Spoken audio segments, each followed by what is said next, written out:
Bueno, buenas tardes a todas y a todos y bueno, gracias un año más por acompañarnos en este webinar en el que vamos a hablar de gobernanza, de liderazgo, de segregación de género y mujeres directivas en el ámbito empresarial en España y en Europa. Yo soy Paula Ruiz, soy la coordinadora confederal de la Unión de Técnicos y Cuadros de UGT y vicepresidenta y tesorera de Eurocadres, que es una organización sindical europea en la que representamos a 6 millones de profesionales y directivas y directivos. Este webinar está enmarcado en el sexto ciclo de seminarios sobre igualdad, empleo, conciliación y violencia de género. Está organizado y dirigido por Jorge Torrens y coordinado por Eva Fernández, a quien desde aquí, un año más, quiero dar las gracias pues, por confiar en mí para coordinar y moderar la sesión de hoy, en este caso, ¿no?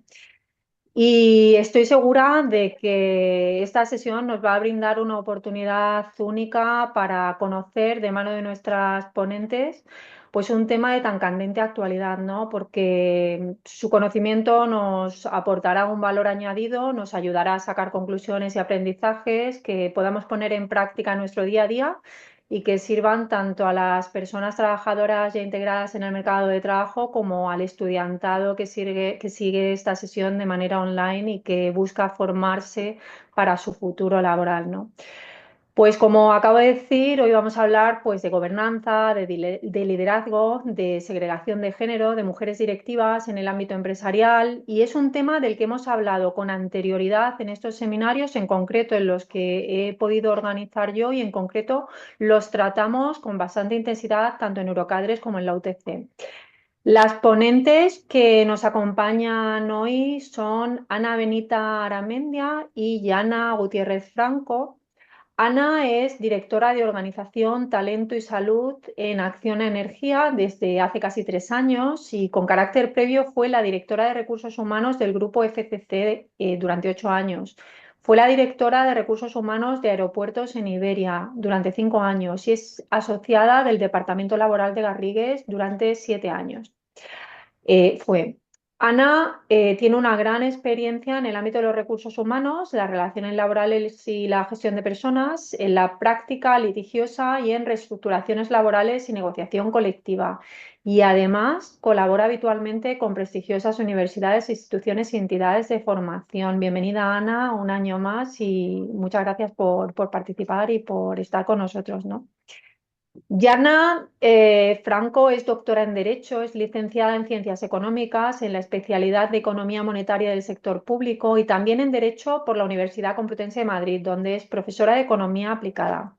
Como investigadora interdisciplinar, en sus investigaciones conecta la economía, las políticas públicas y los estudios de género. Y podemos destacar entre sus publicaciones el libro Misoginia Online, la cultura de la manosfera en el contexto español, del cual es editora.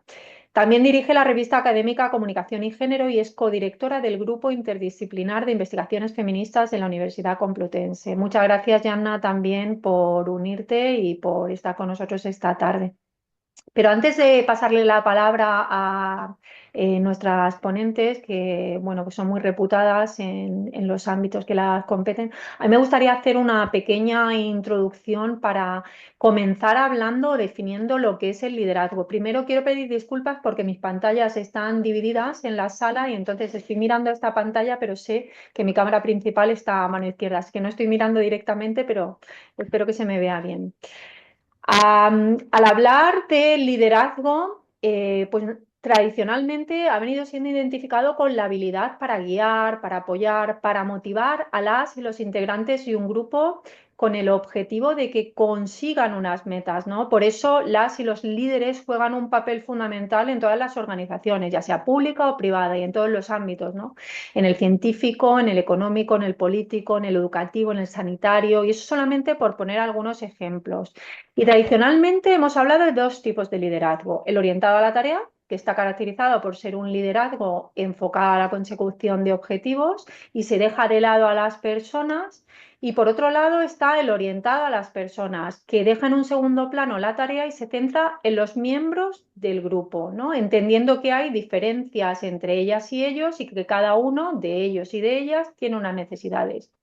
También me gustaría hacer mención a una definición que se hizo en el año 85, que lo hizo el profesor Bass, hablando de dos tipos de liderazgo que a lo largo de los años hemos ido adoptando y que se entienden como la evolución natural de estos dos liderazgos anteriores de los que he hablado, ¿no? El orientado a la tarea y el orientado a las personas. Y Bass habla del liderazgo transaccional y el transformacional. Entendemos el transaccional como aquel que motiva a los y las seguidoras a hacer más de lo que se espera de ellos y de ellas para alcanzar unos objetivos, y el transformacional, que es aquel que se caracteriza por tener una visión y una misión compartida por todo el grupo, de manera que los intereses de las y de los seguidores cambien y trabajen para el interés grupal. Este último es el que se suele relacionar con el liderazgo femenino, mientras que el primero, que es el transaccional, el que motiva a los seguidores y a las seguidoras a que hagan más de la cuenta, es el que se asocia al liderazgo masculino.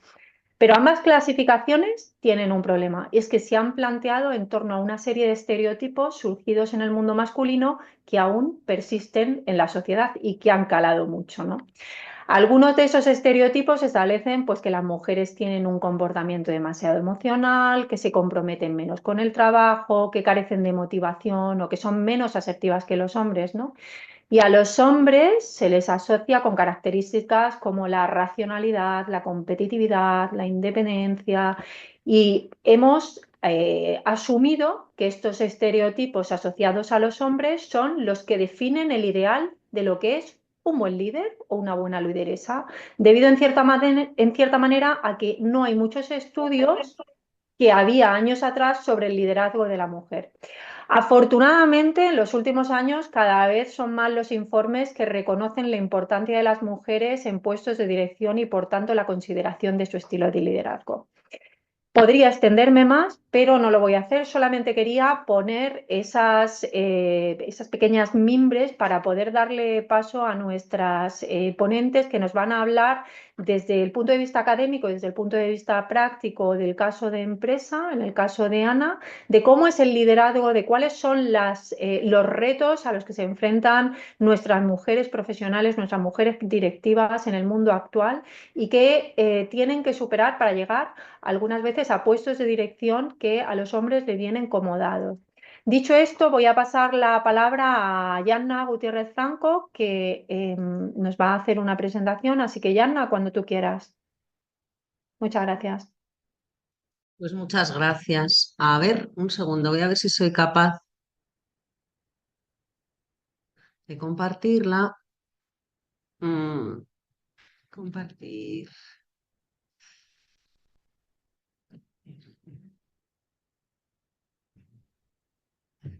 Vale. Bien, todo el mundo veis mi presentación, ¿verdad? Sí, Pero no te Funciona vemos bien, a ti. vale.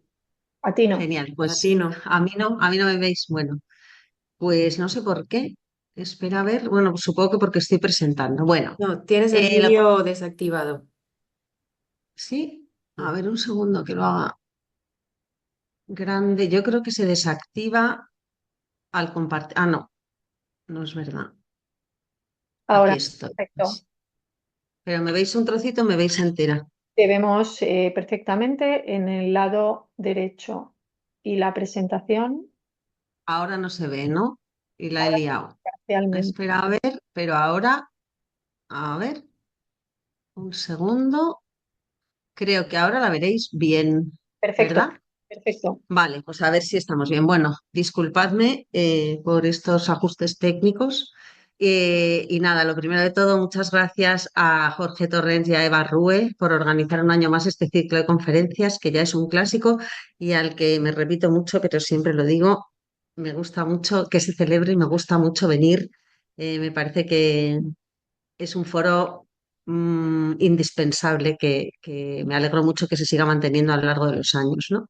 Y muy especialmente gracias a Paula Ruiz Torres por haberme invitado a participar en esta mesa para hablar de gobernanza, liderazgo, segregación de género y mujeres directivas en el ámbito empresarial en España y en Europa. En esta mesa que comparto con Ana Benita, lo cual siempre es un placer. Bien, cuando estaba pensando qué comentar en mi participación en esta conferencia, digamos, me encontré con este artículo que me pareció que era bastante interesante para poner de manifiesto eh, cómo, en este caso, las líderes negras, las mujeres negras que alcanzan el liderazgo, asumen más riesgos profesionales que cualquier otro líder, incluidas las mujeres blancas, cuando quieren alcanzar o para poder llegar a los puestos de liderazgo, a los puestos de decisión, a los puestos altos, ¿no? El equipo que lideró o sea, que llevó a cabo este estudio, examinó las trayectorias profesionales de líderes femeninas de diversos orígenes desde 1850 hasta 2019. Por ejemplo, conocidas pues Rosa Parks, Michelle Obama y Oprah Winfrey, para intentar comprender los riesgos que tomaron y los desafíos a los que se enfrentaron para lograr llegar donde llegaron, ¿no? Bueno, a Oprah y a Obama, y a Michelle Obama, las tenemos muy actualizadas, ¿no? Rosa Parks, bueno, pues también sabemos que es la madre del movimiento por los derechos civiles, seguramente, ¿no?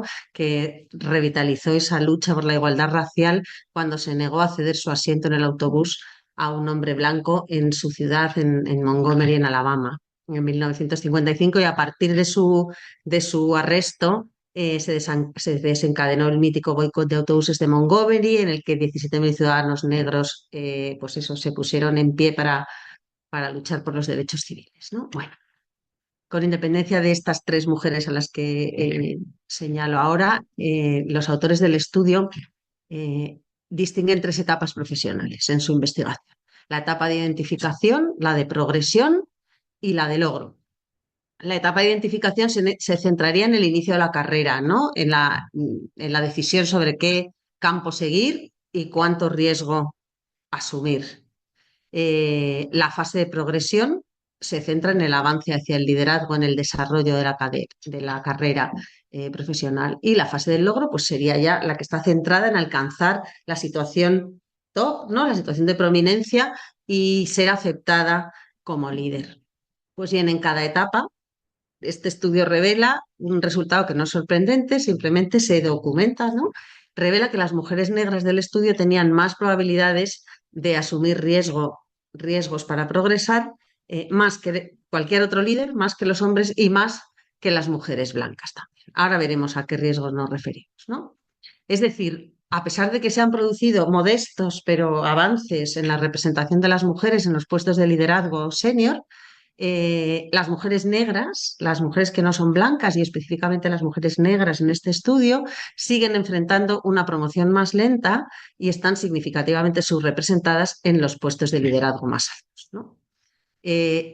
Nosotros nos vamos a centrar en España y en la Unión Europea, pero este estudio que se centra en Estados Unidos, pues nos dice que en 2021 las mujeres blancas ocupaban el 32,6% de los puestos directivos, mientras que las mujeres negras ocupaban solo un 4,3% de esos puestos, ¿no? Por lo tanto, ¿qué falla en este caso? Lo mismo que nos vamos a plantear en general para las mujeres, pero en este caso con una condición más. ¿Fallan las mujeres? ¿Falla que no, que es que ellas no tienen temperamento? ¿Falla que no tienen condiciones? ¿Falla que no tienen cualificación? Pues obviamente no. Está claro que lo que necesitamos es crear un entorno favorable, un entorno más inclusivo para que las mujeres y las mujeres negras puedan prosperar en sus carreras sin tener que superar constantemente una carrera de obstáculos, ¿no? También revela el estudio que a medida que estas mujeres que han alcanzado el liderazgo y que son negras avanzaban en sus carreras, se veía que, a diferencia de las mujeres blancas, tenían que ir aumentando sus comportamientos de riesgo o por lo menos no disminuirlos. Es decir, las mujeres blancas que alcanzaban puestos de liderazgo con la edad iban consolidándose en su situación y no necesitaban adoptar tantos riesgos, pero en el caso de las líderes negras no sucedía así, ¿no? Y para tener éxito, pues eso, tenían que adoptar constantemente riesgos. ¿Y a qué riesgos nos referimos? Pues los riesgos a los que se refiere el estudio son múltiples y muy complejos, ¿no? y están relacionados tanto con las barreras sistémicas a las que se enfrentan como con las decisiones estratégicas que deben tomar para avanzar en sus carreras. Algunos de los riesgos más probables que tienen que adoptar son riesgos profesionales, ¿no? Pues aceptar roles de mayor responsabilidad con menos recursos o apoyo. Y se ve cómo, pues eso, las mujeres negras, se ve en este estudio, a menudo se ven obligadas a asumir roles de liderazgo en condiciones que son mucho menos favorables que sus colegas blancos. O riesgos de cambiar de industria o de ámbito o de campo, lo cual puede implicar perder seniority, perder redes, perder oportunidades de crecimiento, perder beneficios ya consolidados, pues todas estas redes y ventajas que ya se habían ido construyendo, ¿no? O tienen que tomar riesgos en el sentido de iniciar su propio negocio, riesgos profesionales consistentes en emprender, que inherentemente es arriesgado y que además, en el caso de tratarse de negocios emprendidos por mujeres negras, pueden suponer mayores desafíos para acceder a capital y a redes, ¿no? Por supuesto, también riesgos personales. ¿Qué riesgos tienen que asumir las mujeres, en general cualquier persona que quiere ejercer el liderazgo? Pero si son mujeres y si son negras, ¿cuáles son estos riesgos específicos? Pues que se dañe su reputación, ¿no? Porque hay posibilidad de fracaso. Si estás constantemente asumiendo riesgos para poder ascender profesionalmente, obviamente puedes dañar tu reputación porque puedes cometer errores, ¿no? También las mujeres negras en posiciones de liderazgo revelan que a menudo se sienten aisladas, sin un sistema de apoyo, porque están solas, porque son un 4% en Estados Unidos, en las posiciones top. O el riesgo del burnout, ¿no? El estrés de superar barreras constantemente y la necesidad de mostrar constantemente la valía, pues obviamente hace que te quemes y que puedas sufrir agotamiento y que puedas sufrir, pues eso, frustración profesional, ¿no? Y por supuesto riesgos sociales también, ser percibida como agresiva o poco femenina. Las mujeres negras que muestran ambición o asumen roles de liderazgo pueden ser estigmatizadas por su condición de mujeres malvadas, malhumoradas, enfadadas, ¿no? Y sufrir discriminación racial y de género. Las mujeres negras enfrentan esa doble discriminación de la que ya nos hablaba Kimberly Crenshaw, ¿no? Por ser mujeres y por no ser blancas, que puede limitar sus oportunidades y afectar a su bienestar emocional. Entonces, es importante destacar que estos riesgos, obviamente, no son exclusivos de las mujeres negras, pero su intersección con el racismo y el sexismo los hace particularmente agudos y con perfiles propios en este caso. Además, siempre explicamos los riesgos que asumimos nosotras, las mujeres blancas de norte global, clase medieras, y luego ya explicamos los que asumen otras mujeres que no son como nosotras, como si fueran el caso particular o la especialidad, ¿no? O la anomalía. Bueno, pues no está mal empezar hablando de otra manera y enfocar así la conferencia de hoy, ¿no? En cualquier caso, y en resumen, los riesgos que asumen las líderes negras son una respuesta estratégica a las barreras sistémicas que enfrentan, de manera tal que al tomar decisiones audaces, lo que hacen es tratar de abrir camino para futuras generaciones y, desde luego, desafiar las expectativas limitantes, ¿no? Entonces, el planteamiento de la conferencia de hoy, al hilo de lo que acabamos de ver en este estudio, pues se trataría o sería abordar el tema desde una perspectiva un poco diferente a la habitual. En lugar de centrarnos en examinar las cifras de representación femenina en el liderazgo, que es lo que solemos hacer, que hay que hacerlo, contar mujeres, ¿no? Contar mujeres en el IBEX 35, contar mujeres en las directivas de las empresas. Pero en verdad también es importante cuestionar por qué, a pesar de décadas de políticas de igualdad, la estructura organizacional y cultural de las empresas en Europa y en España y en el mundo sigue beneficiando a los hombres blancos, clase medieros del norte global, pero desde luego a los hombres, no a las mujeres, ¿no? Se trataría de poner el énfasis en lugar de en el boicot, en el autoboicot, en el supuesto autoboicot femenino, en los bloqueos autolimitantes, en las barreras autoimpuestas o en los hábitos de las mujeres, ¿no? En lugar de poner el énfasis en cómo fomentar la cultura del liderazgo en las mujeres, como si fueran actitudes individuales, ¿no? Creo que lo esencial es considerar cómo las organizaciones pueden y deben reformar sus estructuras y su funcionamiento para crear un entorno en el que todas las personas, independientemente de su género, de su raza y de otras cuestiones, puedan desarrollarse profesionalmente sin obstáculos estructurales. ¿Por qué? Pues porque los obstáculos que enfrentan las mujeres en sus trayectorias profesionales no son cuestiones de mentalidad personal, como sabemos, ¿no? Sino que se repiten como patrones en la inmensa mayoría de las mujeres en el desarrollo de su vida laboral y profesional. Esto por un lado, ¿no? Es decir, hablamos de cuestiones colectivas, de cuestiones sociales, estructurales, no personales, que son consecuencia de factores sistémicos profundamente arraigados en la cultura de las organizaciones y en la cultura de la sociedad y que responden o al menos encajan perfectamente en el modo de funcionamiento actual de las organizaciones, de las empresas, ¿no? Es decir, no deberíamos poner el foco en las mujeres como responsables de cambiar su actitud y asumir un papel más orientado al ascenso en la carrera, sino que deberíamos poner el acento en las políticas gubernamentales que deben establecer las condiciones de posibilidad y dos, en las organizaciones como responsables de cambiar sus pautas de funcionamiento y de gobernanza para facilitar que las mujeres puedan efectivamente desarrollar carreras profesionales. Es decir, si las mujeres no asumen papeles de liderazgo, ¿será porque todas nosotras somos más pusilánimes por el hecho de ser mujeres? No, no, esto es muy neoliberal, ¿no? Responsabilizar a los actores individuales, en este caso a las mujeres individuales, y obligarnos a abordar individualmente problemas más amplios que en verdad ocurren más allá del individuo.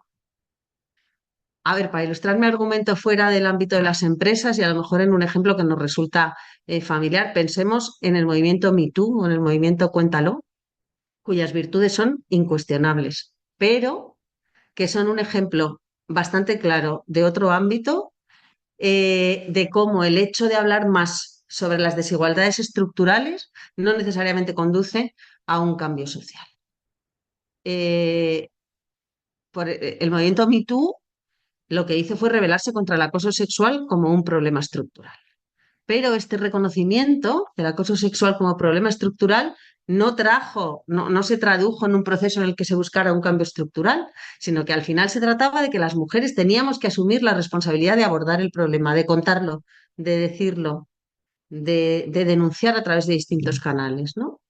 Entonces, si pretendemos resolver el problema en las organizaciones, como ha pasado con el Me Too, insistiendo en dar cursos de formación a las mujeres para que supuestamente se empoderen y asuman el liderazgo como si dependiera en verdad de una actitud individual, pues no lo estamos haciendo bien, ¿no? Y más aún cuando hemos desprovisto al término empoderamiento de todo su significado político, de su significado colectivo con el que se originó, ¿no? Entonces, ¿qué estaríamos haciendo? Pues eso, atacar la consecuencia, pero no la raíz del problema en la segregación vertical de género. Es decir, ¿no será que el techo de cristal se da porque el entorno social y profesional a las mujeres nos invita y nos condiciona a mantener otras actitudes y aspiraciones distintas del ejercicio del liderazgo y la dirección? ¿No será que es por eso y no porque no tengamos condiciones o temperamento o actitud, ¿no? Y un paso más allá, ¿nos interesa el liderazgo de las organizaciones tal y como se ejerce ahora? La verticalidad, la jerarquía, el elitismo, la competitividad, la evaluación del desempeño para la promoción o la evaluación para el acceso en base a una supuesta meritocracia o en función del networking. ¿Queremos las mujeres estar ahí donde ahora están los hombres? ¿Es eso lo que queremos? ¿O queremos transformar las organizaciones para que no tengan ese funcionamiento vertical, jerárquico y patriarcal y profundamente discriminatorio? Bueno, como ya podéis haber intuido, mi enfoque se alinea sustancialmente con análisis como, por ejemplo, el de Nancy Fraser, ¿no? Sobre cómo las desigualdades de género en la gobernanza empresarial no son solo un problema de representación, en este caso de infrarrepresentación de mujeres o de sobrerepresentación de hombres, en cuyo caso se arreglarían añadiendo mujeres, que no es fácil, pero esa sería la solución, sino que también son un problema básicamente de injusticia estructural y de redistribución de poder. Las reformas actuales tienden a integrarse en la lógica del sistema en el que vivimos sin cuestionar sus raíces patriarcales, ¿no? Que perpetúan la desigualdad. Por eso, a pesar de los años que llevamos implementando políticas de igualdad en las organizaciones, sistemas de cuotas, planes de igualdad, listas cremalleras, etcétera, verdaderamente no conseguimos solucionar el problema, ¿no? Entonces, me gustaría abordar un poco cuáles son las causas que subyacen a la situación actual, a esta situación de infrarrepresentación de mujeres en los puestos de liderazgo. Y pues la madre de las causas, ¿no? Es, ya veremos, que las mujeres nos estamos dedicando nuestros esfuerzos y nuestra vida, además de al trabajo, a otras cosas. Es decir, en la raíz está la división sexual del trabajo o la división del trabajo por razón de género. ¿Existe hoy división del trabajo por razón de género? ¿Podemos decir que existe? Pues obviamente sí, ¿no? Es uno de los pilares económicos del patriarcado y las mujeres todavía hoy estamos especializadas en el sentido de Adam Smith, ¿no? De especialización, de división del trabajo, ¿no? Estamos especializadas en el trabajo no retribuido de cuidados y también en el trabajo de cuidados mal retribuido y poco valorado por la sociedad, ¿no?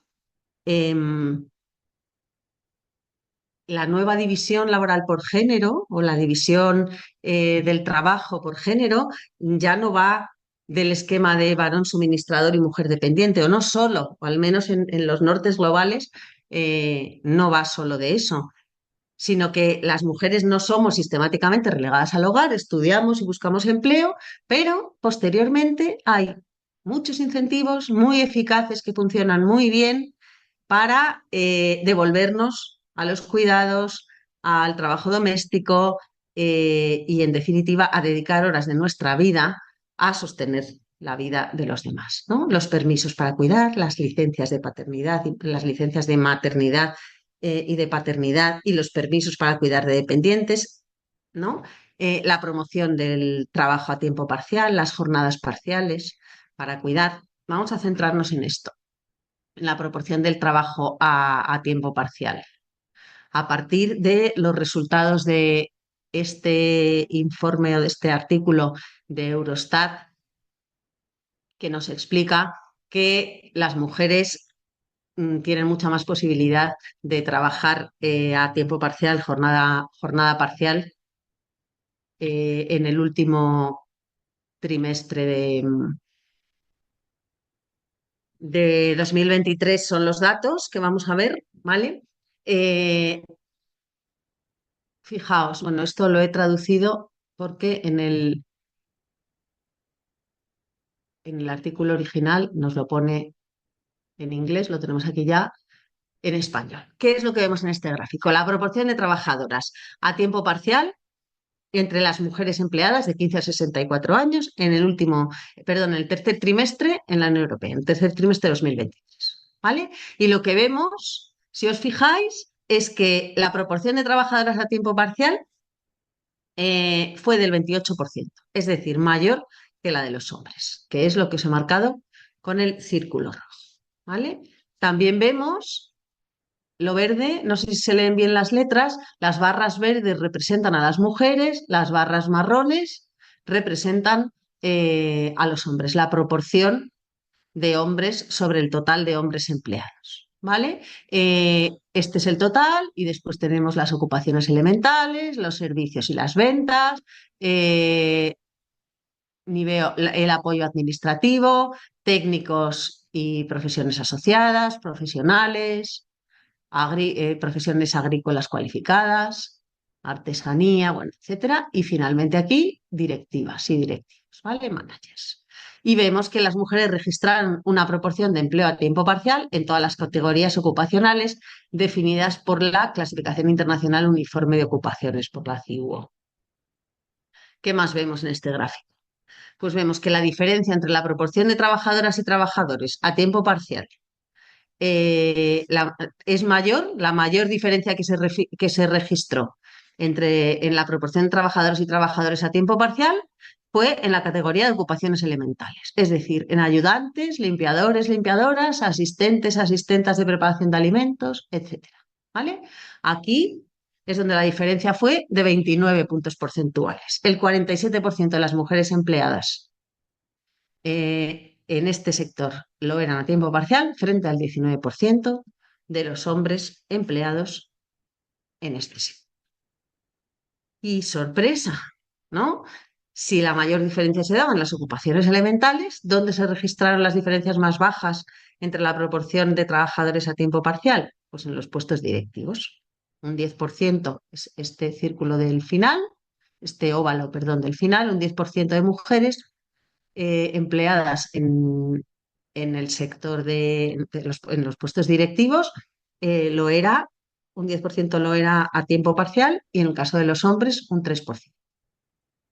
Pues claro, ¿por qué sucede esto? Porque el sistema económico en el que vivimos lo sostiene el trabajo de mujeres subalternas y de los sures globales que se dedican a las ocupaciones elementales, ¿no? Es decir, la aparente igualdad que podríamos observar si analizamos el dato de que la proporción de mujeres trabajando a tiempo parcial es parecida a la de los hombres en puestos directivos, un 10% frente a un 3% en comparación con otros roles, no sería un resultado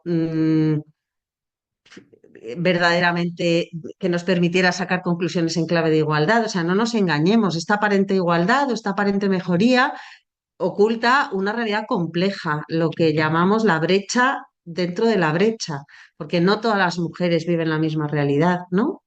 Podemos inferir que esta brecha menor entre hombres y mujeres en la parcialidad en el ámbito de los directivos se debe en gran medida a la externalización del trabajo de cuidados, que normalmente es asumido por mujeres y que en este caso se delega en mujeres subalternas y mal retribuidas de los sures globales, del sur global del planeta, pero también pues de Carabanchel o de los sures de las ciudades, ¿no?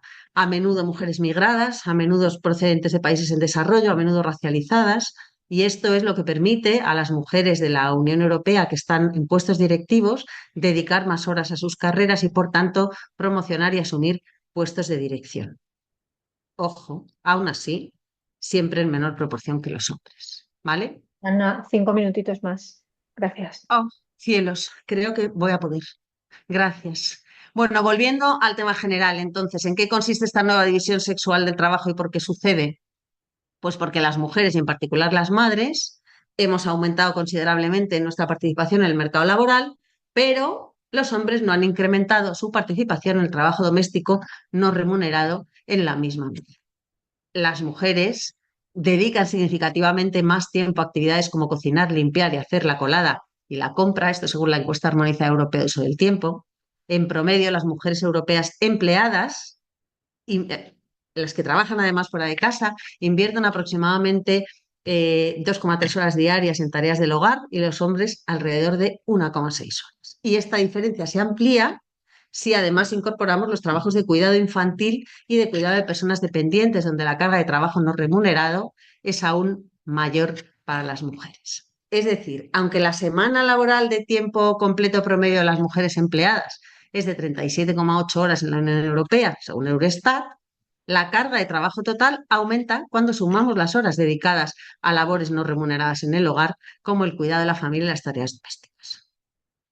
¿Vale? Entonces, si las mujeres solemos trabajar en promedio 26 horas adicionales de trabajo no remunerado a la semana y los hombres aproximadamente 9 horas, el total de horas de trabajo semanal se desequilibra en favor de las mujeres, en el sentido de que nuestra jornada total de trabajo es mayor, ¿no? Las mujeres en la Unión Europea trabajamos más horas, solo que no se nos retribuyen esas 26 horas extra, ¿no?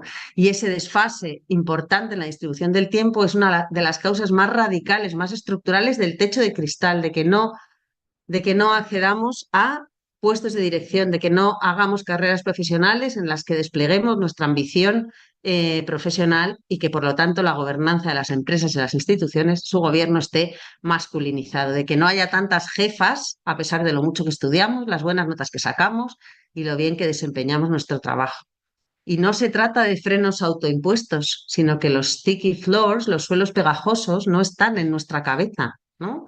Ni se trata de que nos despeguemos del suelo si actuamos como hombres, sino que se trata de cambiar las estructuras para que los hombres se incorporen a lo doméstico y las mujeres dispongamos de tiempo y energía para dedicar a nuestras carreras profesionales y, si queremos verdaderamente, podamos elegir. Entonces, cuando reorientamos el foco del análisis, queda claro que el equilibrio entre el trabajo y la vida personal no se determina libremente, individualmente, sino que obviamente está condicionada por una amplia gama de factores que operan a nivel micro, obviamente, cuál es tu situación personal, tu situación familiar, tus responsabilidades familiares, tus pactos conyugales, pero también a nivel meso, a nivel organizacional, cuáles son las políticas y las prácticas, la cultura corporativa, la flexibilidad laboral, las oportunidades de desarrollo profesional que tienes, ¿no? Y por supuesto a nivel macro, a nivel estatal o nacional, cuáles son los marcos legales, las políticas sociales, las normas culturales y qué impacto tienen en el equilibrio entre el trabajo entre el trabajo y la vida personal, ¿no? Especialmente en lo que respecta a la disponibilidad de servicios de cuidado infantil, la duración de la jornada laboral, las políticas de licencia parental. Y quería terminar, pues eso, cómo es esa cultura organizacional, cómo son las empresas, cómo son esas prácticas, ¿no? Pues muchas veces se habla de las empresas como si fueran ámbitos neutrales, pero hace ya mucho tiempo, ya desde los 90, que se estudiaron y se acuñó el término Gendered Organization y sabemos que las organizaciones, desde luego, no son neutrales en cuanto al género, ¿no? Eh, Se sabe que la segregación de género en el ámbito del trabajo, incluida la división entre trabajo remunerado y no remunerado, se crea en parte a través de estas prácticas que hay en las empresas. No es una casualidad ni se debe a cuestiones individuales que las mujeres nos concentremos siempre en la parte inferior de la escalera organizacional. Y también es importante tener en cuenta un análisis interseccional. La estructura actual de la mayoría de organizaciones no solo perjudica a las mujeres, sino también a los hombres, a los niños, a nuestra vida emocional y a la salud de las personas, al tiempo que tenemos libre, entre comillas, para dedicarnos, pues eso, a sostener la vida y a tener una vida buena. Bueno, y con esto ya me autocensuro. ¿Cuánto me he pasado el tiempo? Buah, un montón. No te preocupes, que estamos aquí para aprender y todo lo que nos has expuesto, pues no solamente nos es interesante, sino que nos nutre intelectualmente, que creo que es una de las razones por las que nos reunimos aquí, ¿no? Para poder aportar las visiones, pues desde el punto de vista de la academia en este caso y desde el punto de vista teórico, que luego llevamos a la práctica o no y que bueno, que estamos aquí para discutir. Voy a dar la palabra a nuestra panelista Ana Benita, que nos va a hablar del caso de su empresa, de Acciona, y, y bueno, y nos va a dar datos en relación con el desarrollo profesional y creencias limitantes, entre otras muchísimas cosas. Muchas gracias, Ana, cuando quieras. Gracias a ti, Paula, por contar conmigo y Yana, a mí me ha encantado, o sea, que te hubiera seguido escuchando durante un buen tiempo. Y pienso además que nuestras presentaciones son bastante complementarias, porque aunque comparto contigo plenamente que hay muchas cuestiones colectivas y estructurales que nos llevan a la fotografía y al escenario en el que nos encontramos actualmente, yo en mi presentación voy a dar un pequeño soplo de oxígeno porque creo que hay una parte que nos corresponde a las mujeres, o sea que hay un pequeño agujero de libertad que tenemos para tomar las riendas y a pesar de las dificultades y de las deficiencias estructurales que hay en la sociedad y en todas las organizaciones, hay ciertas cosas que sí que corresponden a nuestro ámbito de libertad. Voy a, voy a compartir la presentación. Eh,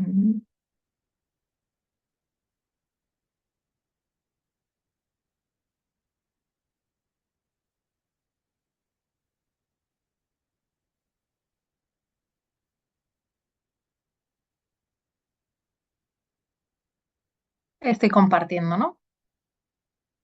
Sí, Paula, ¿lo estoy haciendo bien? Sí.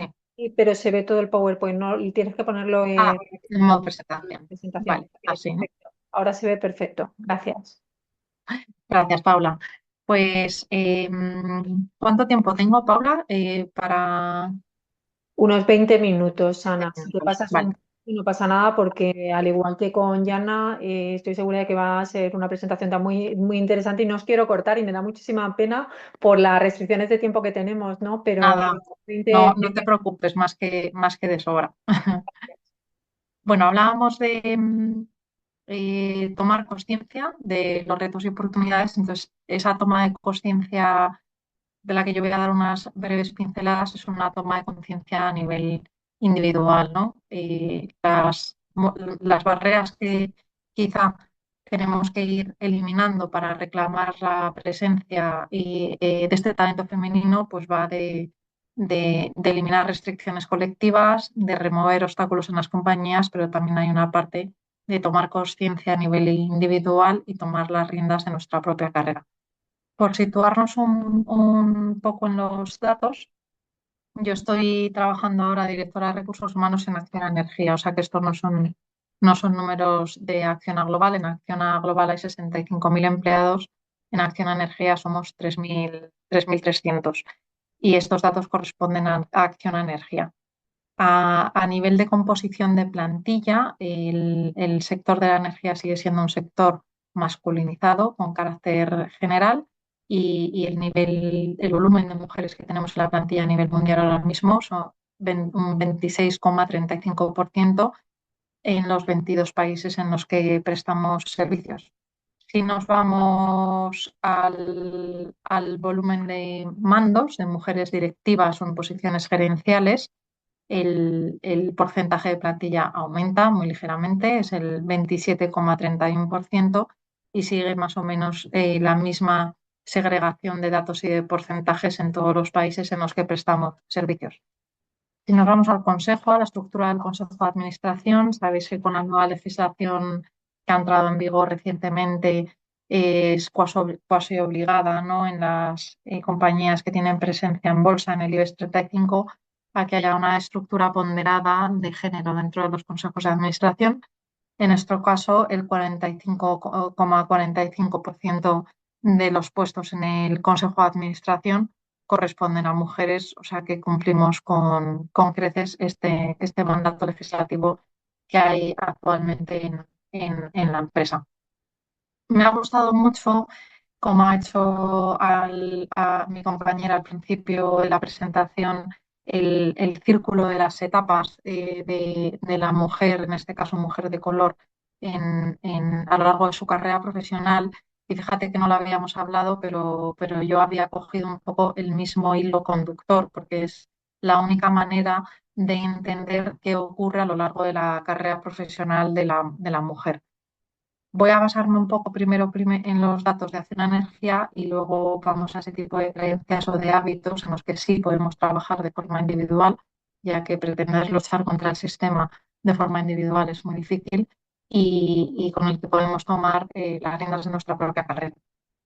En esta primera diapositiva, aquí nos encontramos con las incorporaciones dentro de Acciona Energía.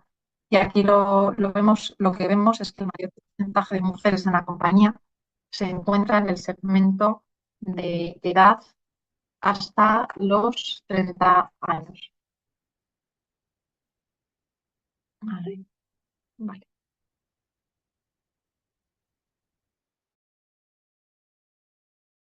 La presencia femenina se está incrementando en el sector, siendo un sector mayormente masculinizado. Si os fijáis aquí en el cuadro de abajo, entre los 26 y los 30 años, en comparación con el resto del gráfico, la incorporación de las mujeres en este sector sigue siendo un reto, pero se está aumentando año a año. Si nos vamos a las posiciones técnicas, que son un nivel superior al de entrada, lo que observamos es una disminución de la presencia femenina en los segmentos de edad a partir de los 30 años y un incremento otra vez a partir de los 40 años. La bajada de la presencia femenina, si la comparamos con toda la información que tenemos a nivel de conciliación, de excedencias, de reducciones de jornada, de otro tipo de permisos o de situaciones que se conceden por garantizar o mejorar la conciliación dentro de la compañía, pues vemos que efectivamente hay una bajada de la presencia femenina a partir de los 30 años, entre los 30 y los 40, en mucha mayoría en la mujer y debido a, pues que nos seguimos sin tener una corresponsabilidad en este tipo de situaciones y la mujer es la que emplea con mucha mayor volumen este tipo de permisos. Vemos también que hay una alta rotación femenina entre los 41 y los 45 años en posiciones preferenciales y esto creemos que tiene que ver con unos hábitos o creencias que luego analizaremos posteriormente. Si nos vamos a las posiciones gerenciales, aquí lo que vemos que es que el porcentaje de mujeres gerenciales es superior en los segmentos de menor edad y sin embargo se observa una reducción del número de contrataciones de mujeres. O sea, la rotación de mujeres en puestos generales, en puestos gerenciales no es especialmente alta, pero la contratación directa en puestos gerenciales no es significativa, es incluso menor a la de los puestos gerenciales. Y luego, por último, si nos vamos a las posiciones directivas, aquí lo que vemos es que el porcentaje de mujeres directivas es el más elevado en edades más avanzadas, al igual que ocurre en los hombres. La rotación no es significativa. Y un dato que sí que es muy importante, que es que el 69% de las directivas están a cargo de funciones de soporte. Funciones de soporte llamamos a todas aquellas que no son de la producción o que no tienen una contribución directa a la cuenta de resultados dentro de las compañías. Véase recursos humanos, por supuesto, finanzas, legal, comunicación, sostenibilidad, compliance, auditorías, todas las que no tienen un impacto directo en el EBITDA, sino que son funciones soporte de la producción. Vemos entonces que a lo largo de la carrera los datos dentro de la compañía nos están enseñando que hay situaciones diferentes a lo largo de la vida profesional. Todas las manifestaciones que voy a realizar ahora están basadas en datos, pero también quiero decir que más o menos el 75% de las mujeres en nuestra compañía se siente identificada con las manifestaciones que voy a hacer, pero hay un 25% que no, como en todo, o sea, no se puede hacer generalizaciones que apliquen al 100% de la población. Y igualmente hay un 25% de hombres que se sienten identificados con lo que voy a explicar en cuanto a las etapas del desarrollo profesional. Pues habrá cosas con las que personas se puedan sentir identificadas y habrá otras cosas que no, y está bien. O sea, esto de lo que se trata es de ser consciente de en qué momento de desarrollo profesional nos encontramos cada uno y por qué en algún momento pues algo no me está funcionando o no consigo llegar a la posición de manager o de líder si es la intención que yo tengo dentro de una compañía. Entonces vemos aquí en este gráfico que tenemos tres etapas dentro de la carrera profesional en las compañías. Una, que es lo que llamamos el doing, que es hacer y que es el inicio de la carrera profesional de los hombres y de las mujeres. Luego tenemos el managing, que es la siguiente etapa en la que ya tenemos que gestionar por lo general equipos o proyectos más complejos. Y luego por último tenemos el leading, que es cuando ya me toca liderar un departamento, una función o toda una compañía dentro de un grupo de compañías. Son etapas, como digo, que son comunes a los hombres y a las mujeres. Lo que sí que nos diferencia y observamos dentro de nuestra empresa es cómo nos enfrentamos a cada una de las etapas. Si nos vamos a la etapa del doing, es una etapa que está todavía muy impregnada por la previa etapa de estudios universitarios o de otro tipo de estudios. Nuestra orientación es al trabajo bien hecho. Cuanto mejor en mi trabajo, más se valora. Es un poco como el concepto académico. Si yo estudio, saco buenas notas. Va seguido lo uno y lo otro. La representación es equitativa y el desempeño también. Por lo tanto, es una etapa en la que el hacer siempre trae resultados y es la etapa más parecida a lo que viene después de los estudios. En el managing es cuando la cosa empieza a cambiar. En el managing, cuando ya gestiono equipos, se me exige que empiece a delegar, a gestionar hacia abajo, a gestionar a personas, a tratar de desarrollarlas, a comunicar objetivos y a gestionar también hacia arriba, porque el managing o las funciones gerenciales se sitúan en el sándwich, ¿no? Dentro de las organizaciones. Tengo por una parte que gestionar todas las peticiones, los objetivos de los superiores jerárquicos y luego me toca ya gestionar a los equipos. Lo que ocurre aquí empiezan un poco las diferencias en cómo abordamos esta etapa entre hombres y mujeres. Y a las mujeres, ya hemos dicho antes que no a todo el mundo, sino a un porcentaje de las mujeres que nosotros hemos entrevistado, nos cuesta mucho soltar la etapa de la inercia anterior, la etapa académica. Entonces solemos arrastrar todo lo que teníamos que hacer en el doing y en el hacer e incorporarlo, además del managing y del empezar a liderar equipos. En esta etapa nos encontramos que a mujeres que las promocionamos a la vida gerencial, cuando no consiguen soltar esa mochila anterior de tener que hacer todas las cosas, pues empiezan a estar un poco saturadas con el trabajo. Si además coincide que suele pasar con la etapa en la que se empieza a tener familia, eh, entienden que no pueden sobrevivir a la situación, llevando toda la familia y a los niños y todas las tareas que les corresponden, más sin haberse liberado de la mochila del doing de la etapa anterior.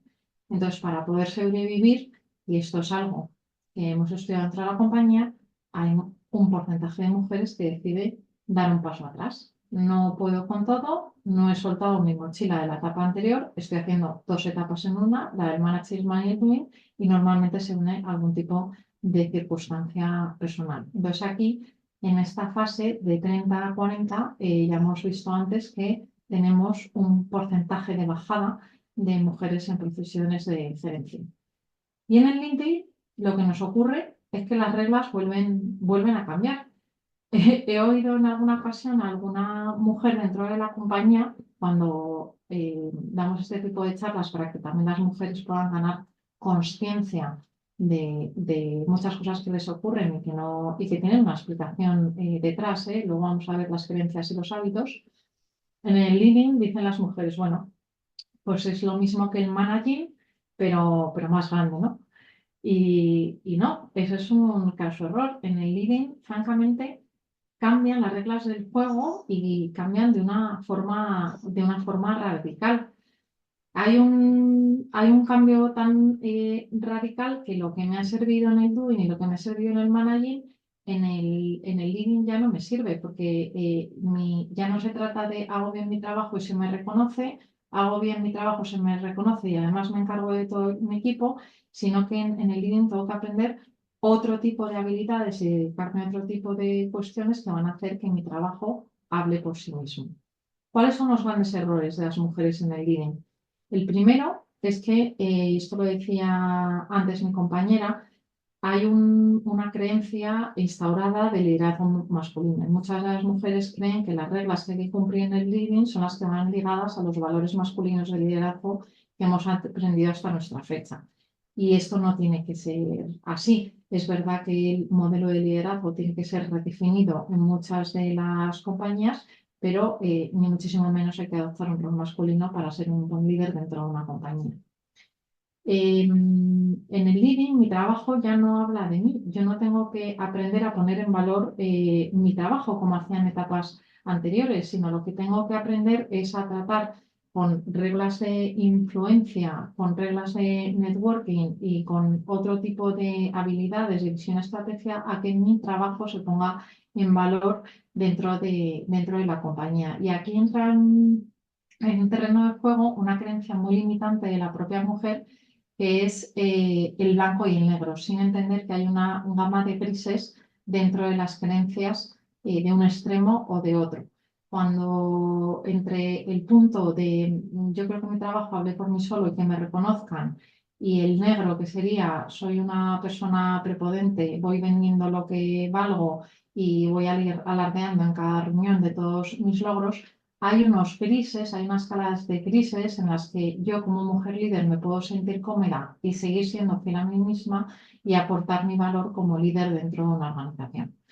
Por supuesto, como dice mi compañera, las organizaciones han de hacer cambios, pero, y este es el puntito que yo quería traer al terreno de juego, yo también como mujer soy responsable de hacer cambios y tratar de colaborar en que no se produzca este estancamiento que hemos visto que en las tres carreras vamos perdiendo talento femenino en el doing, el managing y el leading, y en muchos casos lo que trasluce detrás son unas creencias o unos hábitos que son limitantes para la propia persona, y mientras la mujer mantenga esos hábitos de las etapas anteriores y no cambie ciertas creencias, pues es muy difícil que pueda avanzar a lo largo de su carrera. ¿Cuáles son estos hábitos y creencias de los estudios que nosotros hemos realizado dentro de Acción a Energía y que han de cambiarse para evitar seguir en ese estancamiento o en ese, para sobrevivir, quiero dar un paso atrás y me bajo de la carrera profesional, aunque en el fondo sí que querría hacerlo? La primera, una reticencia a reclamar los logros propios, ¿no? Muchas veces por la falsa creencia de voy a dar una imagen de ambiciosa, yo no soy así y mis logros hablan por mí misma. Esperar que los otros de forma espontánea se den cuenta y premien las contribuciones. Esto, como hemos visto, valía en el doing. En el leading, ya el trabajo hay que venderlo, hay que hacer cierta actividad de influencia y de networking. Sobrevalorar la experiencia. Esta es una creencia limitante que a mí me encanta. Me encuentro muchas veces en reuniones en las que hay mujeres, las llamo cariñosamente convidadas de piedra, que siendo las mayores expertas en una materia, no prestan su opinión ni la comparten con el resto de los compañeros, porque en el momento no tenían la información o el último dato o los últimos informes más apurados sobre la materia que se está tratando. Entonces, como creo que no voy a tener la información más concreta y apurada, prefiero guardar silencio y, siendo aún así la mayor experta dentro de la reunión, no comparto mi opinión, que va muy ligado con la trampa de la percepción. La esclavitud de agradar a los demás es una tendencia femenina que desde luego hay que analizar y intentar trabajar mejor la gestión a los conflictos o al menos no tener aversión a los conflictos. Poner tu puesto por encima de la carrera. No rodearse de aliados desde el primer día es otro error. No se puede trabajar en la etapa de leading solo, hay que trabajar en connivencia y ayudarse de otros compañeros. Minimizarse, y esto es también un error muy típicamente femenino. No sé si habréis visto en alguna ocasión en comités de dirección o en reuniones que las mujeres, antes de hablar, ya machacan toda su exposición. Disculparme, seguro que voy a decir una tontería, que además lo habréis pensado todos y no va a aportar nada a la reunión. Y entonces ya, pues, una vez que has machacado toda tu intervención con carácter previo, aportas tu opinión al respecto. No es necesario, no hay que pedir perdón para hablar, ni tampoco hay que ridiculizar o poner en menor valor tu opinión justo antes de darla. Rumiar, la parálisis por el análisis, ese momento cuando todo ha ido mal y le sigo dando vueltas y cómo tenía que haberlo hecho, y una semana después todavía sigo en esa autocrítica ya destructiva de la rumiación constante de las cosas que no se han hecho bien, y dejar que tu radar te distraiga, que esto también creo que es un hábito femenino que hay que tratar de cuidar. Somos multitarea, lo somos todos, pero quizás en las mujeres hay un punto exagerado de la multitarea, y no es real la multitarea. Lo cierto es que cuando estás haciendo mil cosas, pierdes la presencia o pierdes un poco de presencia en todas ellas. Hay que asumir que no se puede hacer todo y tratar de dedicarnos y poner el foco en cada una de las tareas que estamos haciendo. Dentro de cada creencia, y sé que no tenemos mucho tiempo, pero dentro de cada creencia, de cada hábito, dentro de cada hábito hay una creencia detrás por la que yo actúo de esa manera. No es que sea algo típicamente femenino, sino que a lo mejor a través de la educación o de mis experiencias o de mis percepciones tengo arraigada una creencia que es la que me hace actuar así.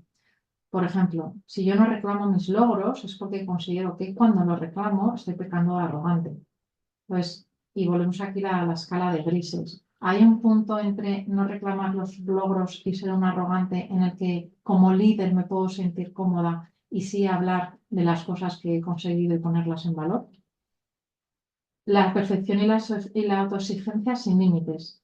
La creencia que habría detrás de esto es, si no soy experta no puedo aportar. Si no tengo el último dato no lo voy a decir. Es más rápido hacerlo yo, que está también suele ocurrir con el managing, cuando empiezan con la gestión de equipos, se cargan con muchísimo trabajo porque es más rápido hacerlo yo. Dificultad para decir que no. No quiero, la creencia que habría detrás es no quiero decepcionar, no quiero provocar un conflicto. No apoyarse en relaciones con fines profesionales. Esta es una creencia muy limitante que yace detrás. No quiero que piensen que soy una interesada. No eres una interesada. Estás compartiendo información y estás generando una influencia sobre una iniciativa que tú tienes y que crees que es buena para la compañía y que quieres que salga. Hacerse pequeña, lo que hablábamos, ¿no? Usar coletillas de perdón, disculpar que os vaya a interrumpir, pero voy a hablar, voy a aportar algo dentro de la reunión. Dar vueltas y vueltas a las cosas y estar a varias cosas a la vez, que ya las hemos comentado. Para trabajar sobre estas creencias, y ahora mismo no tenemos tiempo, pero sí es necesario con cada una de ellas hacer una pequeña reflexión interna de como mujeres de cuando ocurre esto en mi vida y cuando tengo este hábito, por ejemplo, de pedir perdón antes de hablar, qué creencia hay detrás para que yo piense que lo que voy a aportar no tiene sentido, que voy a decirlo muy rápido para no quitarles tiempo a todos los de la reunión, o que lo que he dicho no sirve para nada, y por eso voy a machacar mi propia idea antes de decirla. ¿Qué creencia hay detrás de tenerlas, pedir perdón antes de hablar? ¿Y qué impacto tiene en mí, ¿no? O sea, cuando hablas de esta manera, al final te estás dañando también tu autoestima, ¿no? Y estás creyendo, considerando que no tienes el mismo derecho de voz y voto que el resto de los miembros de tu comité de dirección. Y sobre todo el para. ¿Para qué vas a cambiar ese hábito? Cuando quieres cambiar un hábito, si no tienes un para muy potente detrás, es muy difícil cambiar la creencia y es muy difícil cambiar el comportamiento. Hay un libro que os quiero recomendar que lo suelo regalar a las personas, a las mujeres que promocionan dentro de la compañía a las gerencias y a las posiciones de directivas. Se llama What Got You Here Won't Get You There. Lo que te ha traído hasta aquí no te va a llevar hasta allí. Y habla precisamente de esto, de hábitos, de comportamientos, de cómo es necesario que en cada etapa soltemos lo del anterior y adquiramos nuevos roles. Como decía esta persona muy graciosa, Chena Energía, el leading es como el managing, pero más grande. No, las reglas son distintas y hay que saber que necesitas otro tipo de habilidades para liderar un gran proyecto o un gran equipo. No te sirve como lo que hacías antes. Y para terminar, pues reitero lo que he dicho y cómo he empezado. Tan importante es lo que decía nuestra compañera, cambiar las estructuras y cambiar las organizaciones, pero también cambiar nuestras propias creencias y hábitos y tomar las riendas de la carrera profesional y entender que la vida tiene etapas, tiene momentos personales, tiene momentos profesionales y que las decisiones en buena manera nos corresponden también a cada uno en función de nuestras circunstancias y en función de nuestras aspiraciones. Muchas gracias. Muchas gracias, Ana, por tu presentación y por ilustrarnos también en relación a cómo desde Acción a Energía pues fomentáis o ayudáis a las mujeres a superar sus creencias y que puedan progresar en su carrera profesional. Voy a haceros preguntas que han ido apareciendo en el chat y luego algunas que tengo yo preparadas. Algunas de las preguntas que aparecen en el chat son reflexiones, otras son preguntas directas. Voy a empezar por una que dice: buenas tardes, me gustaría preguntarle a Ana por qué, si la mayoría de los departamentos de recursos humanos están ocupados por mujeres, siendo incluso jefas de recursos humanos y también en sectores masculinizados, parece que perpetúan los estereotipos en la contratación. Y otra que va dirigida a Ana es: Ana, muchas gracias por tu presentación. ¿Nos podrías indicar qué acciones implementáis para la retención y gestión del talento femenino? Gracias. Si os parece, respondemos a esas dos, respondes a esas dos, Ana, y después sigo leyendo y comentando lo que aparece en el chat. Gracias. Pues empiezo por la segunda, que es más fácil, y me voy luego. La segunda, la acción más importante que hemos implantado en Acción a Energía, que hace además que esto se convierta en una realidad, es que un porcentaje importante de nuestro bonus a nivel de compañía va ligado a la promoción de mujeres a mandos y a directivas. Toda la compañía cobra el bonus porque esto ocurra. Entonces, al final, esto deja de ser algo de cuentos y va de cuentas. O sea, nos afecta a todos al bolsillo que todos los años se incremente el número de mujeres en posiciones de mando y directivas. Y creo que eso es importantísimo. O sea, que ya no dejamos de hablar de deseos, sino que nos afecta en el dinero. Ujú. Tenemos programas potentísimos de formación en las tres etapas de la carrera, para ir trabajando en las creencias y en los hábitos fundamentalmente y en esos obstáculos estructurales organizacionales que pueda haber dentro de la compañía. Y luego a nivel de contratación hemos creado escuelas de formación en energías renovables, en los parques eólicos, en los parques solares, en biomasa. El último nos han dado un premio, que ahora lo recibiremos a final de mes, un premio a la innovación en recursos humanos. Estamos formando a ingenieras en México para trabajar en energías renovables y como en Estados Unidos el desempleo es cero, los niveles de rotación son altísimos. Estamos formando a mujeres ingenieras y una vez que tienen toda esa formación, nos las estamos llevando a Estados Unidos con visado y con contrato de trabajo. Salen de zonas complicadas, por supuesto, de México. Y creo que es un programa muy innovador, y con una promoción profesional para las carreras femeninas muy, muy interesante. Y tu primera pregunta, ¿por qué? Pues hay un tema bueno, hay un tema hasta no, es un tema educacional. O sea, en carreras STEM sigue habiendo poquísimas mujeres. Y en España hay unos 1.500 ingenieros al año, que no es nada. Lo comparo con Brasil, por ejemplo, que salen 30.000 ingenieros al año. Y el porcentaje de mujeres ingenieras es ridículamente pequeño. Entonces, sigue habiendo una tendencia hacia las carreras no STEM por parte del colectivo femenino que hace que eso luego se traduzca en la contratación, que siguen entrando poquísimas mujeres. Si a ello le unimos que a lo largo de la carrera se nos caen, pues al final las posiciones de estructura, recursos humanos, finanzas, son las posiciones que retienen más fácilmente al colectivo femenino, porque no implican tantos viajes, no implican, pues trabajamos en parques, claro, siempre suelen ser zonas aisladas, de difícil acceso, suele implicar muchísimos desplazamientos y pues a lo largo del camino se nos caen, con lo cual a esto sí que yo lo vería más como un reto de los de Llana, estructurales y organizacionales, a invitar a que haya muchísimas más mujeres en carreras STEM. En lugar de crecer, estamos decreciendo, ¿no, Llana? Tú lo estás viendo así, hay cada vez menos mujeres en esas carreras. Sí, sí, sí, hay menos mujeres en las carreras STEM. Em, lo que pasa que no sé si estoy en el punto de...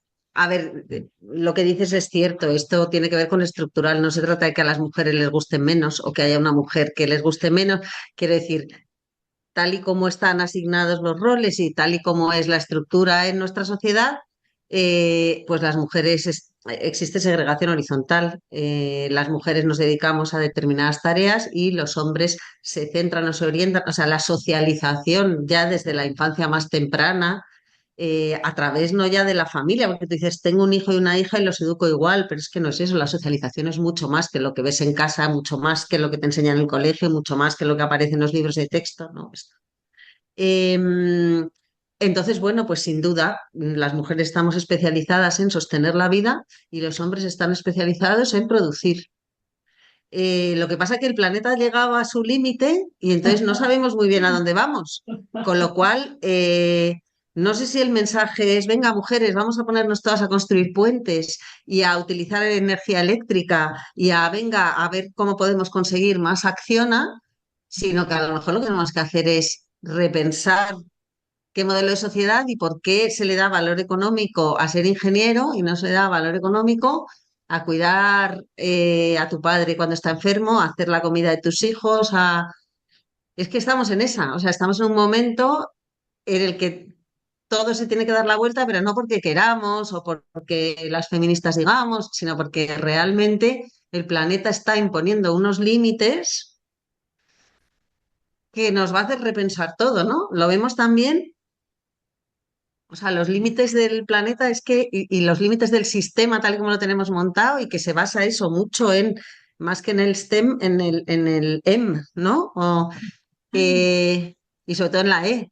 Se basa mucho en la ingeniería, en la producción, pero vemos que los límites se imponen hasta en cómo vota la gente y qué es lo que está pasando, ¿no? El sistema no da solución a las necesidades de la gente está descontenta y vota a quien le dice que le va a sacar el descontento, lo vaya a hacer o no, como acabamos de ver que sucede en Estados Unidos.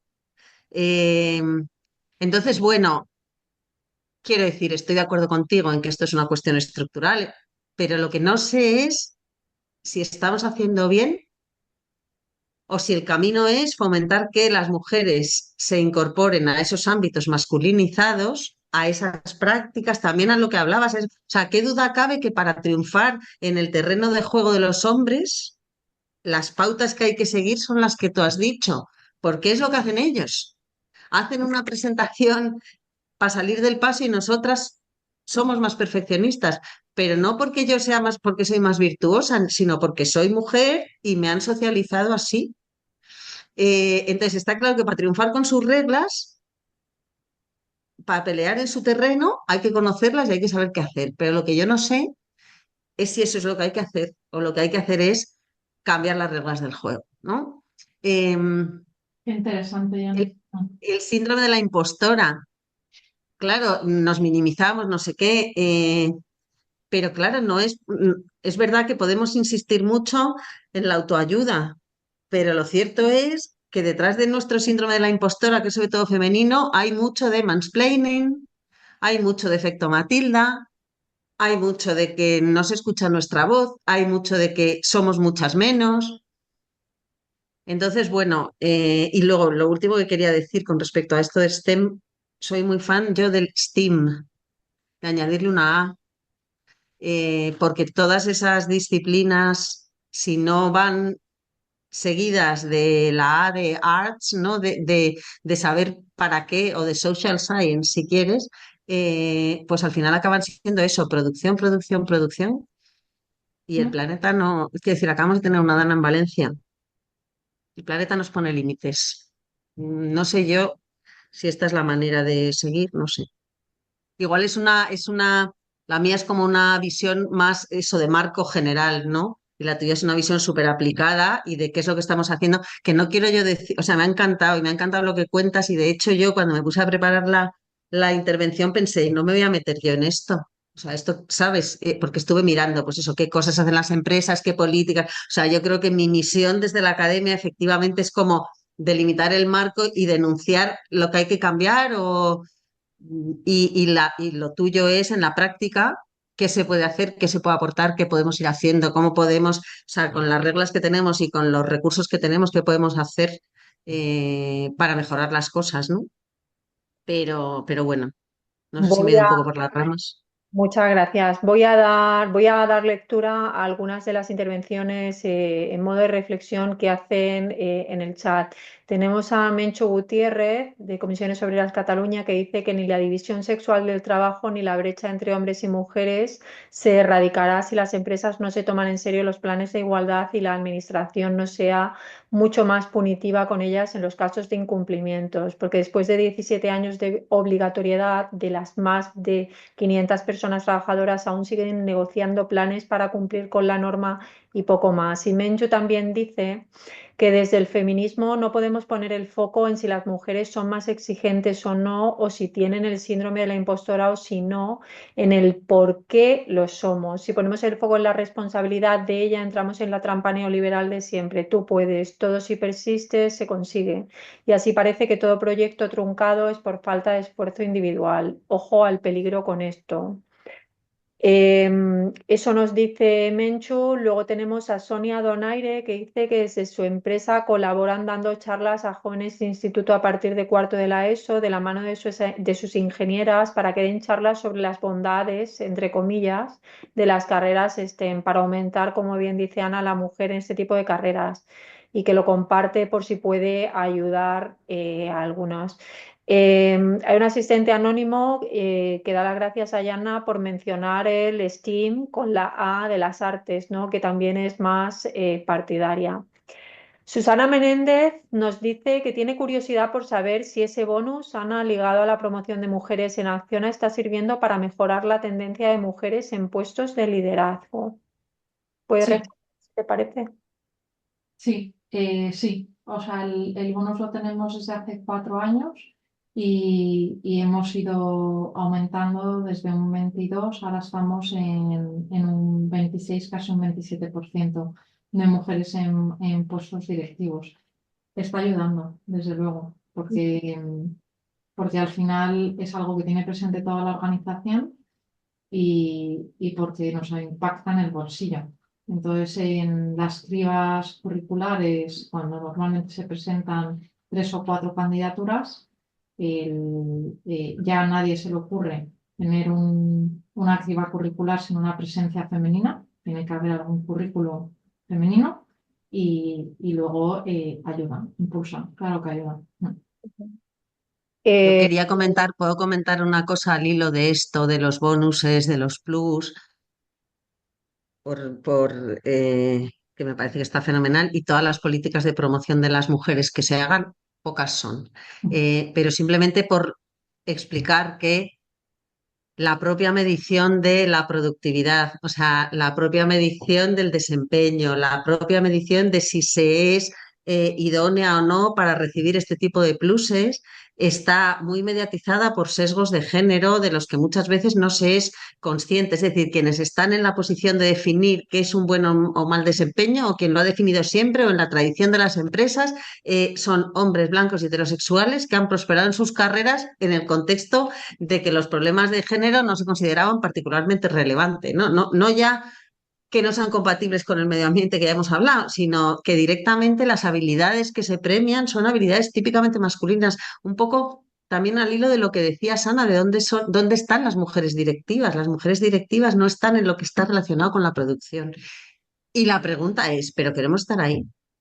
¿Queremos prosperar con estas reglas o queremos cambiar estas organizaciones absolutamente sesgadas en función del género, en las que se perpetúan inconscientemente? Pues eso, como se piensa en masculino, pues se piensa en un gerente, y para pensar en una gerenta, pues hay que pensar en la anomalía, o como eso, cómo se define para el acceso, o sea, incluso la meritocracia, ¿no? La paradoja de la meritocracia, ¿qué méritos se entiende que hay que hacer? Esto es como cuando hablamos, mis estudiantes me dicen mucho lo de, pero vamos a ver, para ser bombero a quien se discrimina es a los hombres, porque a las mujeres se les hacen unas pruebas que son mucho más fáciles, o para ser policía. Y yo les explico, pero vamos a ver, ¿tú no te das cuenta que a un policía cuando pasan 2 años y ya se ha puesto fondón no le echan.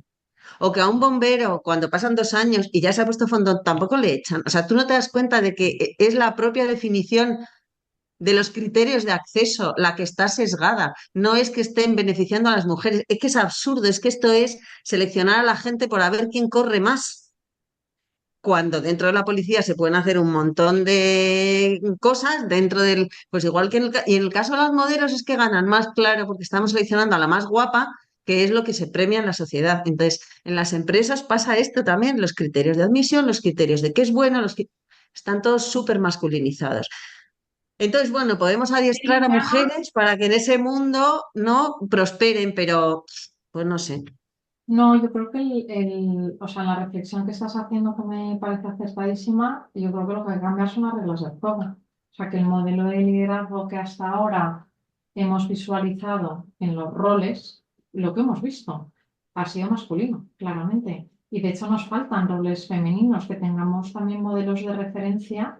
Hay muy poca CEO femenina todavía con la que poder identificarse porque somos humanos y copiamos y imitamos muchas cosas. Y cuando tú has visto a un líder carismático que por sus patrones conductuales, la forma de llevar las reuniones te gusta, luego lo copias y como directivo lo intentas seguir porque te inspira, te motiva y crees en sus valores. Ese tipo de roles femeninos nos faltan todavía dentro de las organizaciones y construir ese nuevo modelo de liderazgo sin género nos falta todavía, pero yo creo que estamos en el camino. O sea, más que decir, las mujeres quieren estar en la producción, por supuesto, pero a lo mejor no en ese modelo de liderazgo que hasta ahora ha sido el que ha gobernado dentro de todas las empresas, sino en otro modelo con otros valores, otras habilidades que se premien igual y que se tengan en consideración, una visión muchísimo más holística del liderazgo, más sostenible, de hecho, Más horizontal, sí, más sí, efectivamente horizontal, también. en la que, Mm. y no estar en lo que yo decía antes, ¿no? La dicotomía de los blancos y de los negros. Yo no me siento identificada con el modelo de liderazgo masculino que ha reinado hasta ahora, pero no por eso tengo que dejar de ser una líder dentro de mi organización.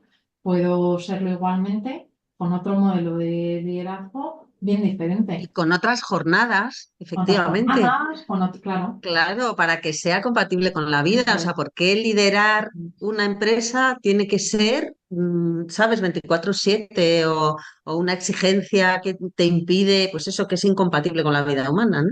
No es sostenible, efectivamente. Eso Bueno, es. era sostenible para el perfil masculino en el que la mujer no trabajaba con el tipo de estructura laboral que había antiguamente en España. A día de hoy es insostenible. Es Bueno, es sostenible con nuestra triple jornada, la claro. de doméstica, la de cuidado, o, claro, claro, sobre nuestras costillas, sobre las costillas de otras mujeres, Sí, que son las que hacen posible que nosotras tengamos la camisa planchada, ¿no? Y ellos. eso es. Eso es. Muy interesante el debate que estáis llevando a cabo, que yo creo que de eso se trata, ¿no? Tenemos un asistente anónimo que dice que me recuerda cuando nuestras madres perpetuaban el machismo diferenciando la educación entre hijos e hijas. Efectivamente es algo a lo mejor estructural que nos ha venido dado y que A tenemos. ver, a ver, a ver, a ver, amigo. Nuestras madres educaban con los valores de socialización que había entonces. Ya está bien de culpabilizarnos a las mujeres. ¿Dónde estaba tu padre? ¿Dónde estaban vuestros padres? Desafiando esos paradigmas. Come on. Que sí, es totalmente, totalmente de acuerdo. Sin duda hay que darle una vuelta y desde el punto de vista laboral, bueno, pues aquí rompo una lanza, ¿no? A favor del sindicalismo porque estamos luchando por la reducción de la jornada laboral y la reducción de las horas semanales para que se adecúen más al modelo de sociedad que tenemos ahora en el que demandamos más tiempo personal, más tiempo para equilibrar nuestra vida personal y nuestra vida laboral y sobre todo más tiempo para la salud, no solamente física, sino también mental. Y eso va aparejado o va de la mano del cambio de las relaciones laborales en los últimos años como consecuencia, pues no solamente de la digitalización, la tecnificación, sino de la toma de conciencia de que liderar o estar trabajando en una empresa no significa estar 24/7, sino significa dedicar una parte de nuestro tiempo de vida, no solo de nuestro tiempo de trabajo, nuestro tiempo de vida al trabajo, pero que eso no se convierta en el único motor que nos mueve y que hace que el mundo funcione, ¿no? Y bueno, pues en UGT estamos trabajando por eso, por la jornada, por la semana laboral de las 32 horas, como sabéis, y estamos en mesas de negociación para poder adaptarnos al nuevo mundo del trabajo. No tengo más preguntas. Bueno, sí, de Gloria Santamaría, la última que ha entrado. ¿Pensáis que en este contexto los hombres que trabajan en las nuevas masculinidades serán nuestros aliados? Qué pregunta tan interesante. Nuestra opinión. ¿Cómo lo ves? Eh, pues Deberían ser. hombre, quiere decir, pues espero que sí. Pero no sé, los que trabajan en las nuevas, los que se deconstruyen, los que se enteran de qué va la vaina, ¿no? E intentan ser hombres del siglo XXI, pues entiendo que sí. Y sin embargo, pues los que están en la manosfera recalcitrantes, intentando reforzar estereotipos de masculinidad caducos, pues son todo lo contrario, ¿no? Pero sí, sí, yo entiendo que sí, esto es una batalla común. Esto no va, si es que no va de hombres y mujeres, o de hombres contra mujeres, o de mujeres contra hombres, esto va de todo el mundo junto eh, intentando cambiar. Lo que pasa que, claro, los hombres tienen una situación privilegiada que muchas veces no ven, pues como lo tenemos las personas blancas, que vamos por la calle y nunca nos paran para pedirnos el carné. Eh, entonces, y son unos privilegios que a veces no ves y por lo tanto no renuncias a ellos porque no los ves y que a veces también te cuesta renunciar a ellos porque se está muy a gustito. Entonces, bueno, desde luego tienen que trabajar los hombres. No sé si en nuevas masculinidad, en maneras distintas de ser hombres en este mundo y de ser hombres con las mujeres y de ser personas. Sí, entiendo que sí. Estoy completamente de acuerdo con Yana, vamos, quiero pensar que sí y es necesario que así sea. Mm. Tenemos a Esther Vicente Serrano que dice muchas gracias a las dos por sus ponencias. Estoy de acuerdo con Yanna en que no se trata de que las mujeres nos adecuemos al mundo laboral de los hombres para conseguir llegar a posiciones de liderazgo en las empresas, sino que deberían cambiarse las reglas del juego, aunque el problema es cómo hacerlo, ya que no podemos obviar que los hombres son aún muy reticentes a que las mujeres ostenten una posición de poder. Bueno, es una reflexión acertada. Bueno, no sé si tenéis algún o terminaríais con alguna oración, con alguna sentencia o con alguna frase inspiradora para nuestras y nuestros asistentes online para que podamos tener algo sobre lo que food for thought, que dicen en inglés, ¿no?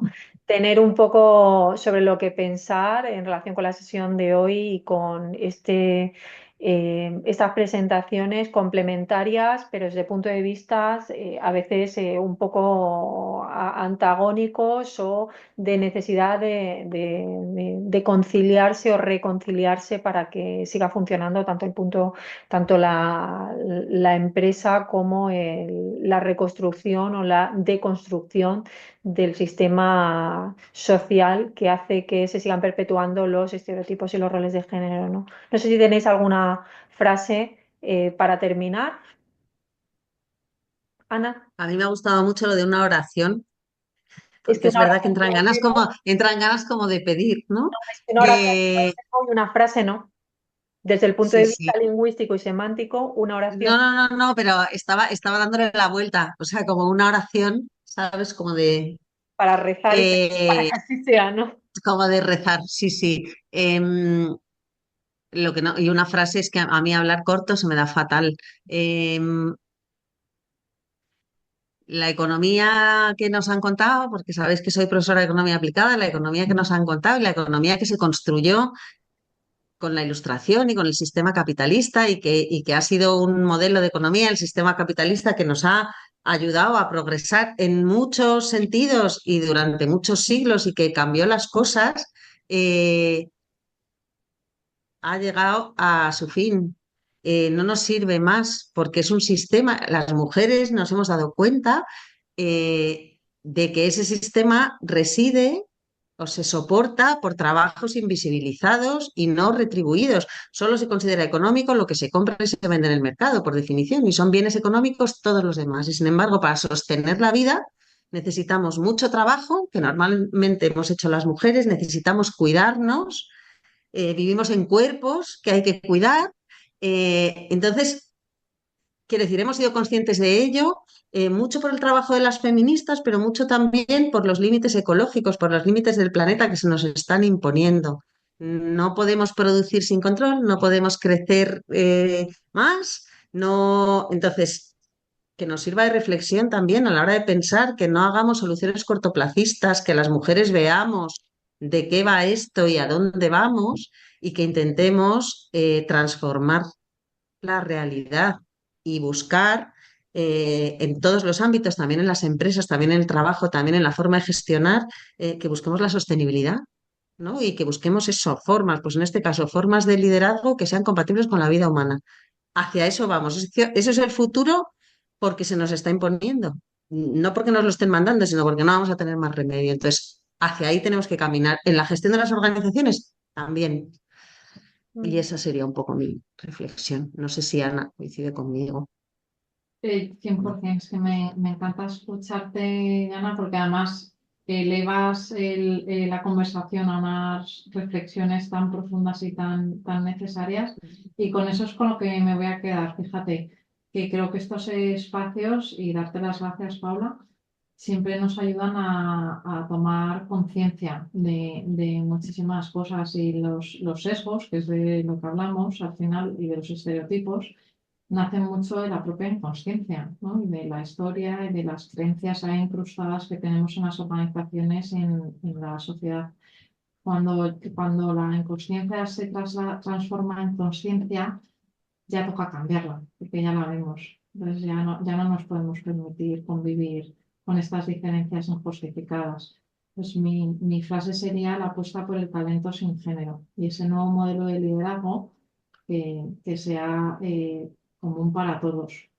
O sea, ya no hablar ni de hombres ni mujeres. Em, Hablando de liderazgo sostenible, no sé si os acordáis, bueno, Ana, estuviste en el seminario de liderazgo sostenible que hicimos hace 2 años y precisamente íbamos en esa línea, ¿no? En hacer un modelo de liderazgo compatible con la vida. Así que con esto voy a finalizar o voy a dar por finalizada la sesión de esta tarde y lo voy a recoger o lo voy a retomar como tema para un futuro remake del liderazgo femenino sostenible, porque creo que es un tema al que se le puede sacar mucho partido, sobre todo porque está en constante evolución y constantemente tenemos cosas que aportar, cosas que reorganizar, que reestructurar y sobre todo cosas que imponer. Desde nuestro punto de vista, una vez que hemos tomado conciencia de que el liderazgo masculino no es el modelo a seguir y el único modelo a seguir y sobre todo a asumir por parte de mujeres para intentar imitar el liderazgo que está reconocido socialmente como válido. Entonces, lo dejamos aquí, si os parece. Doy las gracias a las ponentes, doy las gracias a Jorge y a Eva y doy las gracias, por supuesto, a toda aquella gente que nos ha seguido, que en el punto más álgido de la sesión ha llegado a 67 personas, con lo cual lo considero un gran éxito y nos emplazamos a hablar de liderazgo femenino sostenible en una segunda edición, que seguro que tenemos muchas cosas que aportar en el futuro. Muchísimas gracias a las dos, muchísimas gracias a todas y a todos Gracias a ti. que nos han seguido online Gracias. desde sitios como Uruguay, si no he leído mal, de Montevideo, Uruguay, Mariselda Cancela, que daba las gracias por las ponencias, así como a todos y todas las que nos habéis seguido. Muchas gracias y aquí lo dejamos. Gracias a todos, buenas tardes. Gracias. Adiós, gracias.